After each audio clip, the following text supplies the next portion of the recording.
Hello everyone, आज के video में हम लोग एमएसटी 21 सितंबर के शिफ्ट 1 के फिजिक्स के क्वेश्चंस देखेंगे। ठीक है, 2021 का है। ठीक है, तो टोटल कितने क्वेश्चंस थे? 50 क्वेश्चंस। तो 50 में हम इसे 4 पार्ट में देखेंगे। ठीक है, अब फर्स्ट क्वेश्चन क्या है वो देखो। फर्स्ट क्वेश्चन में क्या बोल रहा है? The magnetic potential energy stored in a inductor is 25 मिलीजूल। आपको बोल रहा है कि जो मैग्नेटिक पोटेंशियल एनर्जी है जो इंडक्टर में स्टोर्ड है वो कितना है? 25 मिलीजूल है। ठीक है, when the current in the inductor is 50 milliampere. Inductor में करंट कितना है? 50 मिली एम्पियर। ठीक है, आपसे क्या पूछा है? This inductor is of inductance, मतलब इंडक्टेंस मतलब क्या पूछा है? एल पूछ रहा है। सबसे पहले तो पोटेंशियल एनर्जी जो स्टोर होती है इंडक्टर में वो होती है हाफ LI²। यू क्या है? Potential energy. एल क्या है? इंडक्टेंस। आई क्या है? करंट। अगर यही पोटेंशियल एनर्जी आपको कैपेसिटर के लिए पूछती तो आपको U is equal to half CV² रखना था। ठीक है, यहाँ इंडक्टर के लिए पूछा है तो बस, तो मतलब ये डायरेक्ट क्वेश्चन है, डायरेक्ट फॉर्मूला है। तो क्या L is equal to 2U/I² लिख सकते हैं, बराबर। रख के देखो इसको। 2U की वैल्यू कितनी दी है? 25 मिली जूल। तो 25 इंटू 10⁻³ जूल। ठीक है, आई की वैल्यू कितनी दी? 50 मिली एम्पियर। एम्पियर नहीं है, मिली एम्पियर है, तो आई का स्क्वायर भी करना है। तो 50 इंटू 10⁻³ का स्क्वायर, तो क्या है? 2 इंटू 25 इंटू 10⁻³ 50 का स्क्वायर 2500 इंटू 10⁻³ का स्क्वायर 10⁻⁶। ठीक है, इसको काटेंगे कितना आ जाएगा? 100 आ जाएगा। 100 इज नथिंग बट 10⁻²। और 10⁻⁶ और 10⁻² कितना होगा? 10⁻⁴। तो 2 इंटू 10⁻³ डिवाइड बाई 10⁻⁴। तो ऊपर जाएगा तो क्या हो जाएगा? 2 इंटू 10⁻³ इंटू 10⁻⁴। तो क्या आ जाएगा आंसर? 2 इंटू 10 मतलब कि 20 हेनरी, मतलब कि ऑप्शन डी राइट है। तो एल की वैल्यू कितनी आ जाएगी? 20 हेनरी। तो कोई कठिन क्वेश्चन नहीं था, बहुत ही आसान क्वेश्चन था। इंडक्टर के लिए आपको पूछ दिया। वैसे भी याद रखने का, इंडक्टर जो होता है वो मैग्नेटिक फील्ड में एनर्जी स्टोर करता है, और कैपेसिटर जो होता है वो इलेक्ट्रिक फील्ड में एनर्जी स्टोर करता है। और उसके केस में जो एनर्जी स्टोर करता है पोटेंशियल एनर्जी, उसका फॉर्मूला होता है हाफ CV²। ठीक है, रेजिस्टेंस किसी में एनर्जी स्टोर नहीं करता, वो लॉस करता है। ठीक है, अब नेक्स्ट क्वेश्चन देखते हैं। नेक्स्ट क्वेश्चन क्या बोला है? A pendulum is oscillating with a frequency n। Pendulum बोला है तो बाय डिफॉल्ट आप सिंपल पेंडुलम मानो। ठीक है, वो बोल रहा है कि एक सिंपल पेंडुलम है, या फिर सिंपल पेंडुलम ही बोलो उसको, ऑसिलेट कर रहा है फ्रीक्वेंसी n से, क्योंकि स्प्रिंग पेंडुलम भी होता है, तो बाय डिफॉल्ट आप सिंपल पेंडुलम ही मांगो। ठीक है, on the surface of the earth, surface of the earth पे एक पेंडुलम है जो ऑसिलेट हो रहा है n से ऑसिलेट हो रहा है सरफेस ऑफ द अर्थ पे। It is taken to a depth r/2 below the surface of the earth. New frequency of oscillation at depth r/2 is, मतलब जब वो सरफेस ऑफ द अर्थ पर है, मतलब कि जब रेडियस r है तब वो उसकी फ्रीक्वेंसी n है। अब बोल रहा है कि आप उसको डेप्थ r/2 पर लेके जाओ, तो जो n डैश है उसकी वैल्यू किसके बराबर आएगी, मतलब n के कितने बराबर आएगी। ठीक है, मतलब आपको न्यू फ्रीक्वेंसी पूछना चाह रहा है। ठीक है, अब इसको कैसे करेंगे? पहले तो सिंपल पेंडुलम का आपको टाइम पीरियड पता होना चाहिए, क्योंकि टाइम पीरियड ही जनरली पता होता है। फ्रीक्वेंसी हम निकालते हैं बाय डिफॉल्ट। टाइम पीरियड क्या होता है सिंपल पेंडुलम का? 2π इंटू √L/g। तो फ्रीक्वेंसी क्या हो जाएगा? क्या फ्रीक्वेंसी उल्टा होता है? क्योंकि टाइम पीरियड 1/f होता है, तो f क्या होगा? 1/t। तो क्या 1/2π इंटू √g/L। ठीक है, अब आपसे पेंडुलम का सेम ही पेंडुलम है ना, तो लेंथ तो कांस्टेंट ही रहेगा, तो मतलब n is inversely proportional to √g। आपसे क्या पूछा है? नए वाले पेंडुलम का पूछ रहा है, तो n⁻n is equal to √g⁻g। अब आपको r/2 पे g' पता करना पड़ेगा, डेप्थ r/2 पे g' पता करना पड़ेगा। डेप्थ के लिए GD का फॉर्मूला क्या होता है? डेप्थ के लिए GD का फॉर्मूला क्या होगा? g into 1 - d/r। ठीक है, तो g ए स्मॉल g क्या है? सरफेस ऑफ द अर्थ पे, और GD क्या है? डेप्थ d पर जो आपको g बताना है वो। तो 1 - r/2 divide by r। r से r क्या हुआ? चटक गया, तो क्या है? 1/2 आ जाएगा, तो 1 - 1/2 कितना हो जाएगा G/2। वैसे भी आप शॉर्टकट याद रखो, आप जिस ऑर्डर में डेप्थ में जाओगे उसी ऑर्डर में कम होगा। जैसे कल को मैं अगर डेप्थ में R/4 नीचे जाऊँगा ना, तो जो G की वैल्यू होगी वो 3G/4 हो जाएगी, मतलब G/4 कम हो जाएगी। अगर मैं और R/2 नीचे जाऊँगा तो G/2 कम हो जाएगा। तो आप जितना नीचे जाओगे ना उतना कम होते जाएगा। जैसे कि कल को डेप्थ में R/4 नीचे जाऊँगा ना तो G/4 कम हो जाएगा, तो मतलब G माइनस G/4 कर देने का, तो 3G/4। तो ये डायरेक्ट भी याद होना चाहिए कि अगर R/2 नीचे जा रहा हो तो मतलब जो ग्रेविटी है वो आधे से कम हो जाएगी, मतलब कि G/2 हो जाएगी।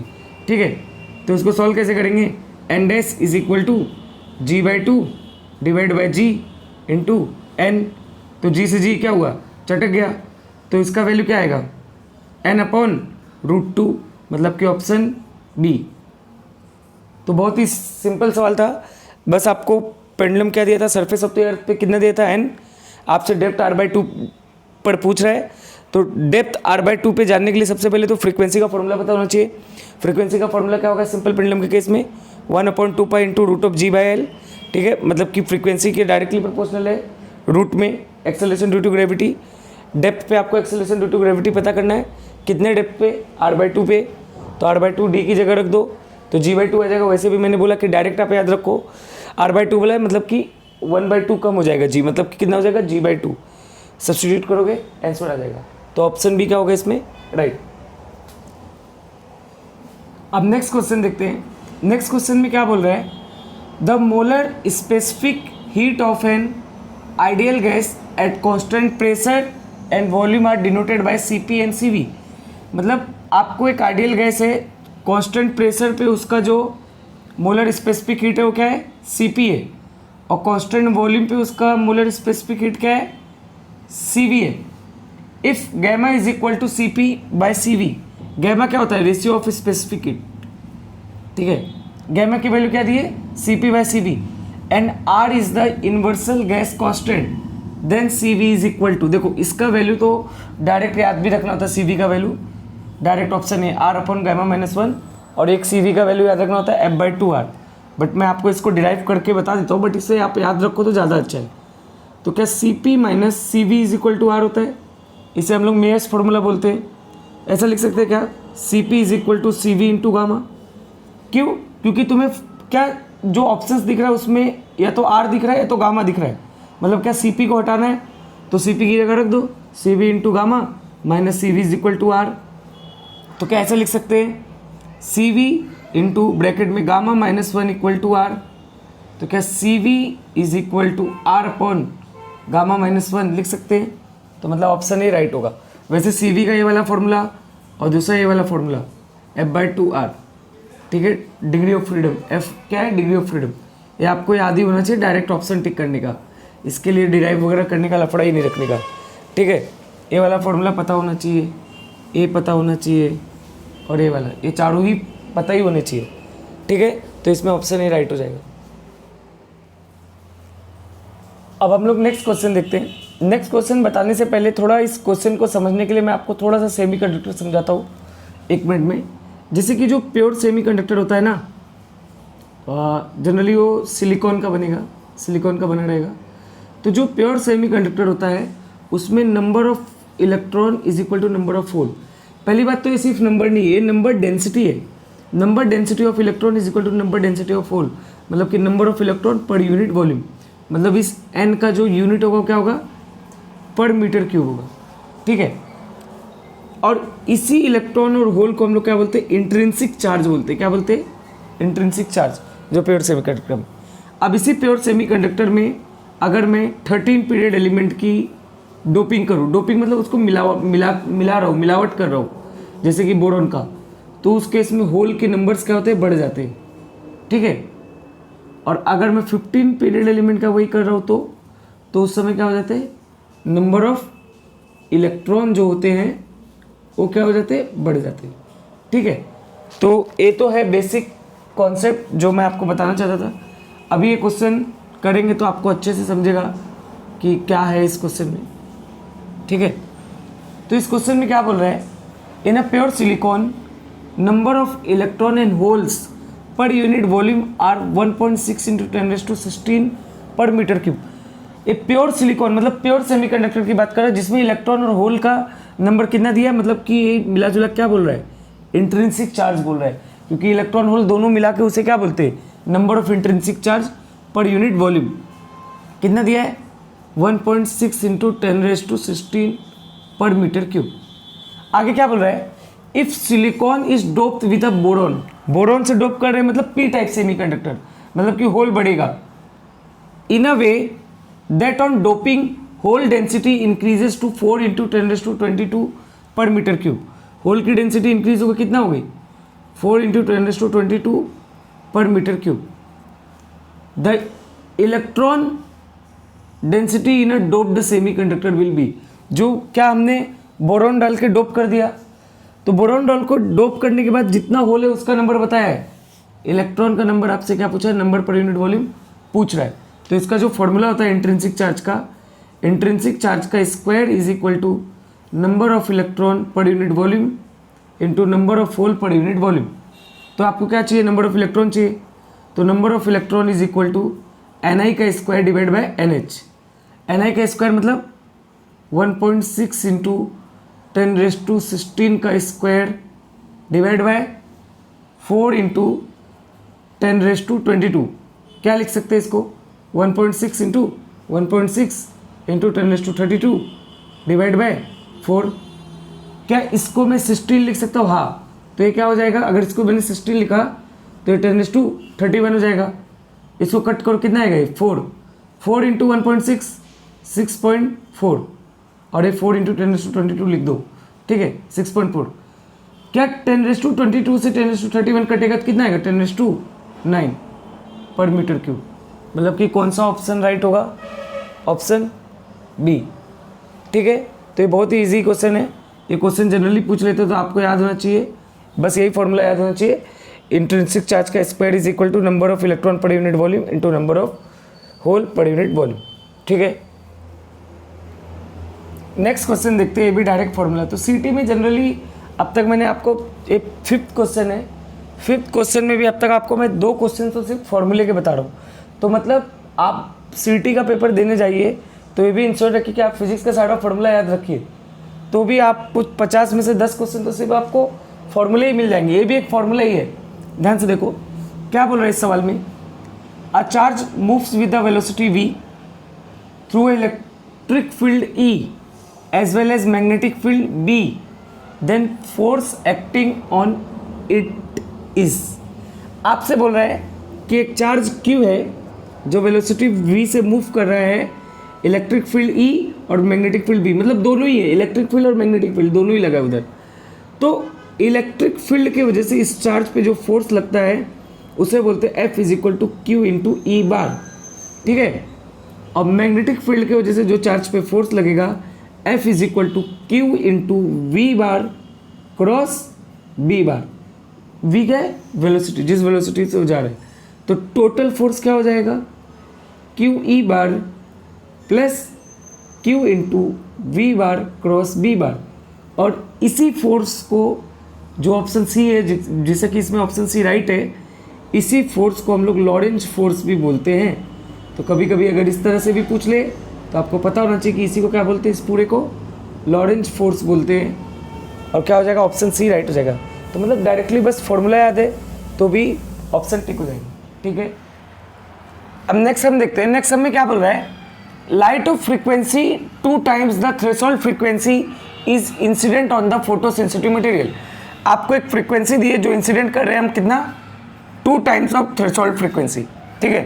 पहली जो इंसिडेंट फ्रीक्वेंसी आपको दी है वो 2 टाइम्स ऑफ थ्रेशोल्ड फ्रीक्वेंसी।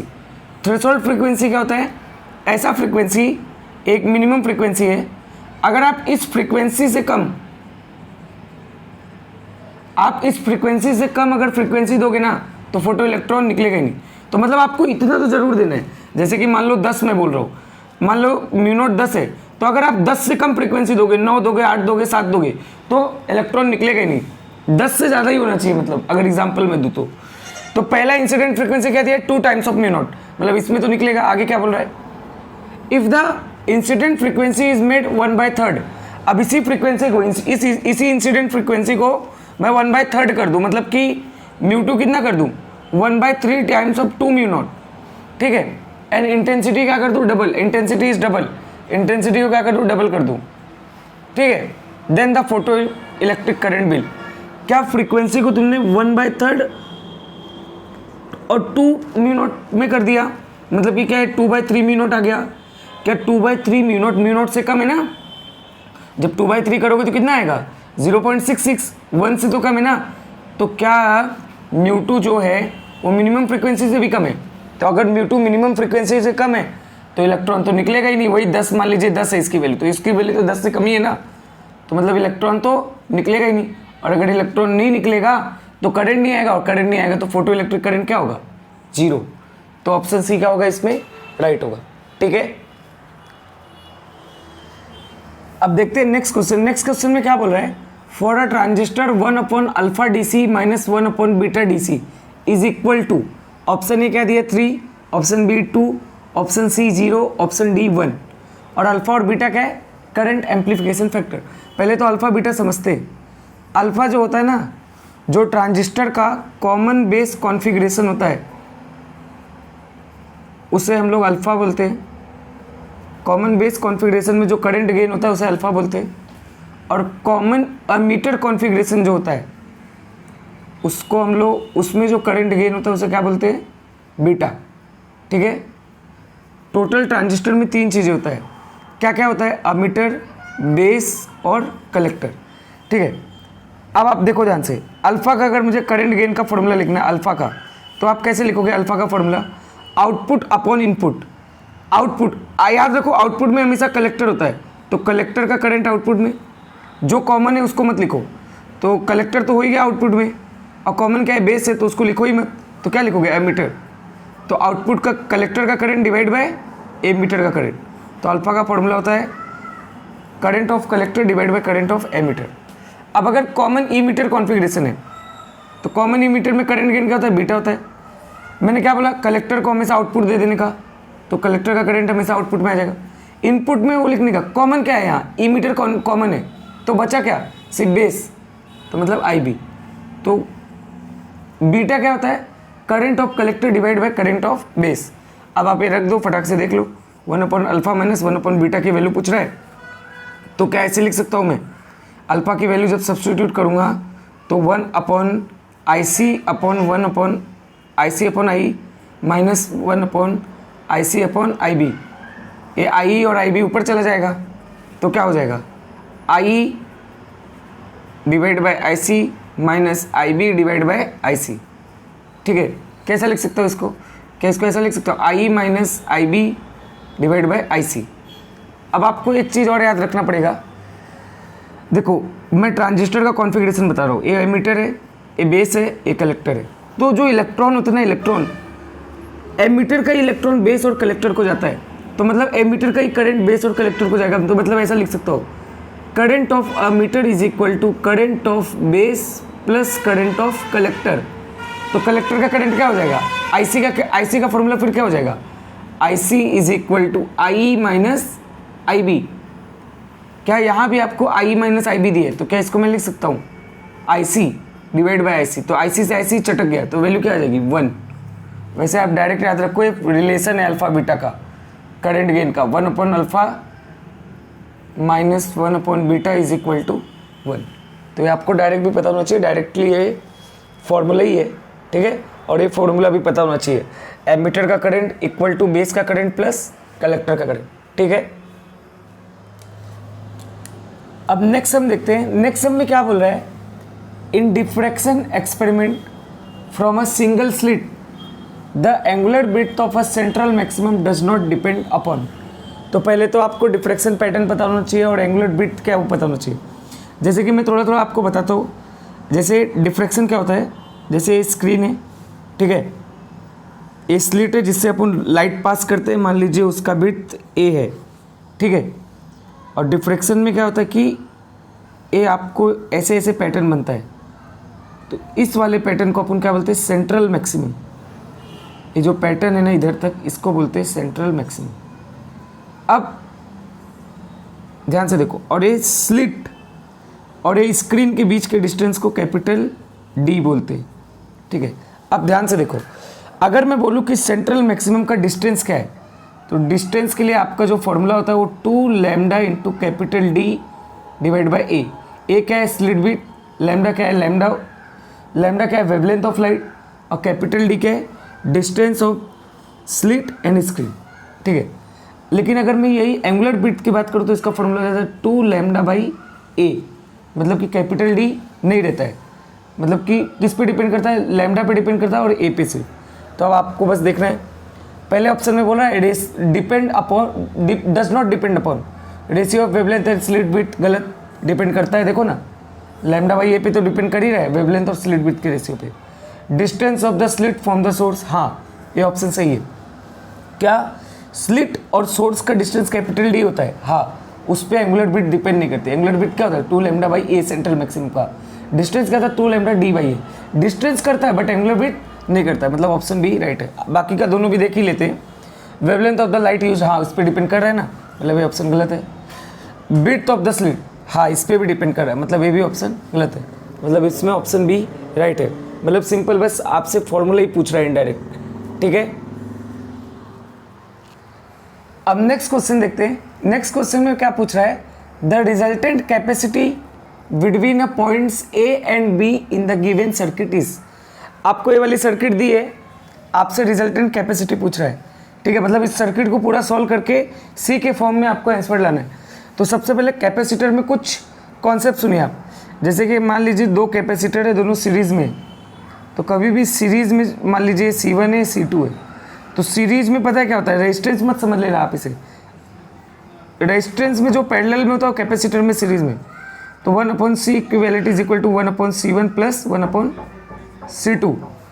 और मान लो आप कि जो कैपेसिटेंस है, मान लीजिए कि C1 की वैल्यू C है और C2 की वैल्यू भी C है, तो C इक्विवेलेंट आप डायरेक्ट भी याद रख सकते हो, C equivalent is equal to C by N, where N is the number of capacitor, ठीक है। नेक्स्ट देखो आगे का, मान लीजिए 2 कैपेसिटर है, दोनों पैरेलल में, तो पैरेलल में जैसा रेजिस्टेंस में सीरीज में होता है ना, वैसा कैपेसिटर में पैरेलल में होगा। तो पैरेलल में क्या हो जाएगा, C equivalent is equal to C1 plus C2। और ये आपको पता होना चाहिए, सीरीज़ में अगर 2 कैपेसिटर सीरीज़ में है और दोनों का कैपेसिटी क्या है, इक्वल है, दोनों का कैपेसिटी इक्वल है, तो उसका C इक्विवेलेंट का आप डायरेक्ट फार्मूला भी याद रख सकते हो, C बाय N। क्या 2 कैपेसिटर है, दोनों का कैपेसिटी इक्वल है, देखो जैसे इसका C और C, तो डायरेक्टली इसका फार्मूला C बाय N हो जाएगा। C इसकी वैल्यू और N क्या, नंबर ऑफ कैपेसिटर, जैसे कि यहाँ N की वैल्यू कितनी है 2, तो मतलब इसका C इक्विवेलेंट क्या आएगा C बाय 2, ठीक है। अब हम इस क्वेश्चन को सॉल्व करते हैं। जैसे मैं आपको सीरीज़ का फिर से बता देता हूँ, जैसे मान लो सीरीज़ में ऐसे है 3 कैपेसिटर है सीरीज़ में C, तो इसका C इक्विवेलेंट डायरेक्ट आप बोल सकते हो C by N is equal to C by 3, मतलब C इक्विवेलेंट क्या आ जाएगा C बाय 3, ठीक है। अब उसी तरह अपने को एक क्वेश्चन सॉल्व करना है। इस क्वेश्चन को ध्यान से देखो, पहले तो आपको बोला है कि between point A and B बताना है, मतलब इन दोनों पॉइंट को आप पकड़ के रखो, जो भी आपको एंड बोलता है ना उसको पकड़ के रखो, ए एंड है आप इसको पकड़ के रखो, कभी भी आप यहाँ से तोड़ना मत चालू करो, आप ऐसे आओ, क्या आपका एंड ए बी है तो आप ऐसे आके इसको खत्म करो, ठीक है, एंड को पकड़ के रखो। तो अगर आपको खत्म करना है तो देखते जाओ, क्या है सी है और ये सी है, दोनों क्या है पैरेलल में ना, सी और सी अगर पैरेलल में रहता है तो क्या होता है ऐड होता है, तो सी प्लस सी क्या होगा 2C होगा, तो ये पूरा खत्म हो जाएगा और ये 2C बन जाएगा, ठीक है। अब ये क्या है 2C और 2C, ये दोनों क्या है, ये देखो ये वायर इधर ही तक है, 2C क्या है सीरीज में, तो अगर सीरीज में है, 2 सीरीज में है 2C तो क्या हो जाएगा वो C हो जाएगा, क्यों सीरीज का मैंने फॉर्मूला बताया ना C इक्विवेलेंट 2C है और N कितना थे 2 कैपेसिटर थे 2C बाय 2 C हो जाएगा। अब AC और AC ये दोनों क्या है पैरेलल में, तो अगर दोनों C पैरेलल में तो क्या हो जाएगा, पैरेलल में ऐड होता है तो क्या हो जाएगा 2C। अब फिर 2C और 2C क्या है सीरीज में, तो अगर सीरीज में तो क्या हो जाएगा 2C बाय 2, तो आंसर क्या आ जाएगा C, बराबर ना, C इक्विवेलेंट 2C बाय 2। अब AC और A2C क्या है पैरेलल में, तो आंसर क्या आ जाएगा 3C, मतलब ऑप्शन C राइट है। तो आप फॉर्मूला सॉल्व करने में, फॉर्मूला लगाने में फोकस मत करो, आप डायरेक्ट सर्किट से सॉल्व करो, बहुत जल्दी हो जाता है, ठीक है। तो ये अच्छा क्वेश्चन था, इसमें ऑप्शन सी राइट होगा। अब नेक्स्ट क्वेश्चन देखते हैं। नेक्स्ट क्वेश्चन में क्या बोल रहा है, when an electron in hydrogen atoms jumps from third excited state to the ground state. Third excited state मतलब देखो, जैसे मान लीजिए मैं हाइड्रोजन के ऑर्बिट्स बना रहा हूँ, तो इसको ग्राउंड स्टेट को क्या बोलते हैं, n=1। फर्स्ट एक्साइटेड स्टेट को क्या बोलते हैं, n=2। सेकेंड को n=3 और थर्ड एक्साइटेड स्टेट को n=4। मतलब कि ये कहाँ से आ रहा है, इलेक्ट्रॉन जंप कहाँ से कर रहा है, n=4 से n=1 पे। मान लीजिए n=4 पे λ4 है और n=m पे λ1 है। आपको क्या पूछा है, λ1 का वैल्यू पूछ रहा है कि जब 4 से 1 पे आएगा तो λ1 क्या हो जाएगा, मतलब वेवलेंथ क्या हो जाएगा इलेक्ट्रॉन का। ठीक है, अभी आप बताओ कि वेलोसिटी क्या होता है। पहले तो वेलोसिटी क्या होता है एटम्स में, 2.18 इंटू 10⁻⁶ Z/n मीटर पर second, where Z is the atomic number, n is the orbit. तो क्या ऐसा लिख सकता हूँ, V is inversely proportional to n। Z की वैल्यू तो 1 हो जाएगी ना, क्योंकि हाइड्रोजन एटम है। तो ऐसा भी तो लिख सकता हूँ, P is inversely proportional to n। क्यों, क्योंकि मास भी तो हाइड्रोजन एटम का कांस्टेंट ही रहेगा ना, दोनों केस में 4 से 1 पे आए तो दोनों केस में तो कांस्टेंट ही रहेगा। तो क्या momentum is inversely proportional to n लिख सकता हूँ। तो क्या ऐसा लिख सकता हूँ, मान लीजिए मैं मोमेंटम पता कर रहा हूँ, पहले तो मैं मोमेंटम पता कर रहा हूँ, 1 में मोमेंटम, इसमें 1 में मोमेंटम डिवाइड बाय 4 में मोमेंटम, क्या वो इन्वर्सली प्रोपोर्शनल है। तो क्या हो जाएगा, क्या n के इन्वर्सली प्रोपोर्शनल है, P n के इन्वर्सली प्रोपोर्शनल है। तो n का 4 वाला डिवाइड बाय n का 1 वाला, तो मतलब क्या हो जाएगा, इधर 4 आ जाएगा इधर 1 आ जाएगा। ठीक है, अब डी ब्रोगली वेवलेंथ होता क्या है, lambda is inversely proportional to P। आपको क्या चाहिए, λ1 चाहिए, तो λ1 डिवाइड बाय λ4 क्या हो जाएगा, P4 डिवाइड बाय P1। तो P4 डिवाइड बाय P1 बोल रहा है, P4 डिवाइड बाय P1। तो क्या P4 इधर नीचे है, देखो ना, P4 बाई P1 क्या हो जाएगा, 1/4। तो क्या इसकी वैल्यू 1/4 आ जाएगी। तो λ1 की वैल्यू क्या हो जाएगी, 1/4 टाइम्स ऑफ λ4। मतलब कि कौन सा ऑप्शन राइट हो जाएगा, B 1/4। ठीक है, तो ये बहुत ही इजी सवाल है, बस थोड़ा सा इसमें सोचना है। V n के इन्वर्सली प्रोपोर्शनल है, तो मतलब मोमेंटम भी n के इन्वर्सली प्रोपोर्शनल होगा। ठीक है, तो P1/P4 कितना है, 4/1। लेकिन आपसे P4/P1 पूछेगा तो क्या होगा, 1/4 हो जाएगा। और आपसे क्या पूछा है, λ1 का वैल्यू पूछ रहा है, तो क्या λ is inversely proportional to P। तो λ1/λ4 क्या हो जाएगा, P4/P1। तो P4/P1 की वैल्यू क्या आई है, 1/4। तो आपको λ1 की वैल्यू चाहिए थी, तो 1/4 टाइम्स ऑफ λ4, मतलब कि ऑप्शन बी क्या होगा इसमें राइट हो जाएगा। तो ये अपने टोटल 10 क्वेश्चंस अभी कंप्लीट हुए शिफ्ट 1 21 सितंबर के। अभी मैं एक्चुअली क्या करूँगा कि वीडियो ज़्यादा लंबी हो जा रही है, 30 मिनट का ऑलरेडी हो चुका है, तो मैं आपको एक एक पार्ट करके डालूँगा। तो ये जो पूरा पेपर है ये मैं इसे 5 पार्ट में डालूँगा इस पेपर को। ठीक है, हालांकि इसका फर्स्ट पार्ट और सेकंड पार्ट सेम डे ही आएगा, फिर थर्ड फोर्थ एक दिन आएगा, फिर एक दिन फिफ्थ पार्ट आएगा, और उसके साथ किसी और फिजिक्स के पेपर का भी एक पार्ट आ जाएगा। ठीक है, तो नेक्स्ट वीडियो में 11th सम से हम देखेंगे।